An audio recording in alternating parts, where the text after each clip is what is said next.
নমস্কার বন্ধুরা, কেমন আছেন আপনারা সবাই? আশা করি সকলে খুব ভালো আছেন। স্মাইল বৈশাখী চ্যানেলে সবাইকে জানাই স্বাগত। রাত্রি 8টা মতন বাজে এখন, আর আমি আজকে বানাবো চিকেন তড়কা। তো আমি কিভাবে চিকেন তড়কা বানাই সেটাই আপনাদের সঙ্গে শেয়ার করি, চলুন। এখানে আমি ডাল নিয়ে নিয়েছি, ডালটা ভালো করে পরিষ্কার করে ধুয়ে এখন আমি সেদ্ধ হতে বসিয়ে দেবো। তো অল্প নুন আর অল্প হলুদ দিয়ে আমি সেদ্ধ হতে বসিয়ে দিলাম। আর এখানে মশলাটা রেডি করে নিয়েছি বেটে নেব বলে। আর এখানে আমি কড়াইটা ভালো করে গরম হতে দিয়েছি, আর চিকেনটার মধ্যে অল্প নুন হলুদ মাখিয়ে রেখেছি। আর এখানে আমার মশলাটাও রেডি হয়ে গেছে। তো এখন ভালো করে কড়াইটা গরম হয়ে গেছে, তাই আমি চিকেনগুলো যতটা পেরেছি ছোট ছোট করে কেটে নিয়েছি। আর ছোট ছোট করে কাটার ফলে দেখুন আমি খুব ছোটও রাখিনি, খুব বড়ও না, যেহেতু চিকেন তড়কা করবো তো মানে যাতে মুখে পড়ে ওই রকমভাবেই আমি কেটে নিয়েছি।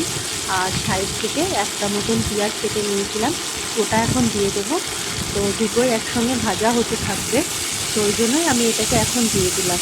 আপনারা যদি কেউ চান তো চিকেনটা ভালো করে ভাজার পরে তুলে রেখেও পেঁয়াজটা ভাজতে পারেন।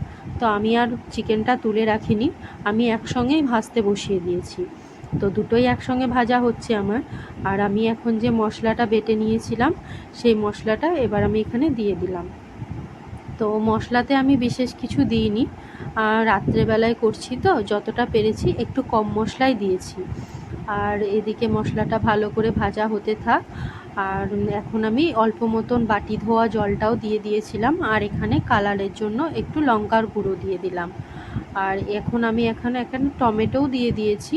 টমেটো আমি প্রায় ছোট সাইজের একটা মতন টমেটো দিয়ে দিয়েছিলাম। আর এখন আমি যখন তেলটা আমার ছেড়ে গেছে তখন আমি ওই সেদ্ধ করা ডালটাও দিয়ে দিয়েছি। আর একটু জল দিয়ে দিয়েছিলাম, ওই জন্য আমি ঢাকা দিয়ে সেদ্ধ হতে বসিয়ে দিয়েছিলাম খানিকটা। এখন এই যে আমার এরকম রেডি হয়ে গেছে, প্রায় গামাখা গামাখা মতন হয়ে গেছে। এখন আমি নামাবার সময় একটু তড়কা মশলা দিয়ে দিলাম। আর এদিকে আমি একটুখানি ধনেপাতা কেটে নিয়েছিলাম, ধনেপাতাটাও দিয়ে দিয়েছিলাম। আর এদিকে চিকেনের সঙ্গে বেশ গোল গোল করে রুটি বানিয়ে নিয়েছি। আমি জানি খুব একটা গোল করতে পারি না, তবুও আমি দেখুন যেমন পারি সেরকমই করলাম। আর এই যে এদিকে আমি রুটিটা বানিয়ে নিচ্ছি। তো চলুন, আমার যদি এই রেসিপিটা কারোর ভালো লেগে থাকে একবার বাড়িতে আপনারা ট্রাই করবেন, ভালো লাগলে একটা লাইক করে দেবেন। তো দেখা হবে পরের একটা ভিডিওতে। সবাই ভালো থাকবেন, সুস্থ থাকবেন, সাবধানে থাকবেন। বাই।